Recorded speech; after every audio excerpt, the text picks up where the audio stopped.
देखो, आपदा से आप क्या समझते हैं?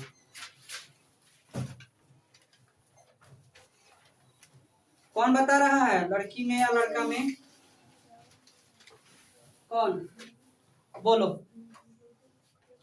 आपदा जब कोई घटना अचानक हो जाता है। हाँ, देखो, आपदा का मतलब होता है कि अचानक कोई घटना हो जाए जिससे जीव जंतुओं को हानि हो, यानी जान और माल दोनों की क्षति हो, आपदा कहलाता है।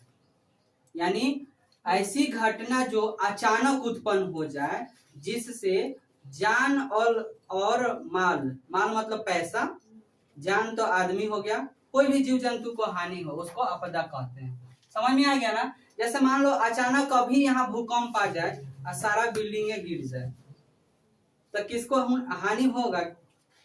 जान भी जाएगा, तो ये आपदा कहलाएगा। देखो, आपदा जो है दो प्रकार के है, एगो है प्राकृतिक आपदा, एगो मानव जनित आपदा। तो प्राकृतिक आपदा जो है प्रकृति द्वारा हो, जैसे मान लो भूकंप आ गया, इसको कौन करता है? प्रकृति से न होता है, तो इसको प्रकृति आपदा कहेंगे। अब मानव जनित आपदा का मतलब है कि कोई आया अब बम लेके पटक दिए, जैसे हिरोशिमा में हुआ था 1945 में, तो वो मानव जनित आपदा है। समझ में आया ना? तो ऐसा आपदा जो मानव द्वारा उत्पन्न किया जाता हो, मानव जनित आपदा कहलाएगा। प्रकृति द्वारा तो प्रकृति। क्लियर हो गया ना? अब ये जो क्वेश्चन है, क्या आपदा प्रबंधन की आवश्यकता क्यों होती है? देखिए, जब आपदा आता है तो आपदा प्रबंधन की आवश्यकता होती है। आवश्यकता क्यों होती है? मान लो जब आपदा आ गया तो उसके कारण कोई व्यक्ति, मान लो घर है, आपदा आया तो घर के अंदर दब गया लोग, तो उसमें कुछ दवा है, तो उसको निकालने के लिए चाहिए ना आदमी, कि वही ना दबले छोड़ देगा, चाहिए ना? हो सकता है उसमें दबा हुआ व्यक्ति बचा हो, अंदर ही दब गया हो, लेकिन जहाँ पे वो है वहाँ सुरक्षित है, किसी चीज से मरा नहीं है, तो उसको प्रबंधन करना जरूरी है ना, बचाना जरूरी है ना, तो इसको बोलते हैं आपदा प्रबंधन। इसके अलावा ही अगर आपदा प्रबंधन नहीं करा जाए तो विकास का काम भी नहीं हो सकता है।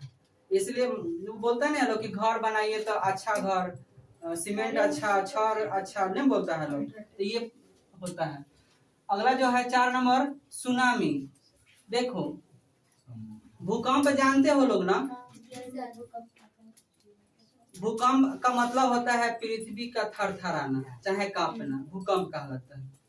तो जब पृथ्वी पर ही भूकंप आया तो क्या कहेंगे? भूकंप। लेकिन समुद्र के अंदर जब आया भूकंप तो उसको हम सुनामी कहेंगे। समुद्र के अंदर, ऐसे स्थल पर आया तो उसको भूकंप कह दिए, लेकिन वही भूकंप समुद्र के अंदर आया तो सुनामी कह देंगे। अब देखो, बिहार का शोक किसे कहते हैं ना, किस नदी को कहते हैं और क्यों? अब सुन लो, बिहार का शोक कोसी नदी को कहते हैं, क्योंकि वो जब कोसी नदी का जो बाढ़ वाला पानी है जब आता है तो गांव के गांव, जिला के जिला तबाह हो जाता है।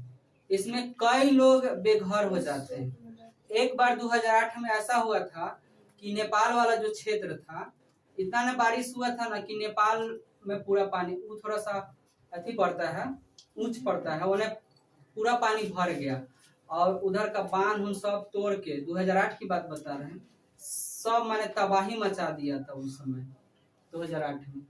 अब देखो, बाढ़ कैसे आती है? तो बाढ़ न्योता दे के आती है यही ना? नहीं, बाढ़ आने का कारण है कि जो नदी है, तालाब है, उसके तली में जो मिट्टी है, कंकर है, वो आके फंस जाता है उसके अंदर हो, तो उसकी तली जो है ऊपर उठ जाएगा, तो नदी में कितना पानी रह पाएगा?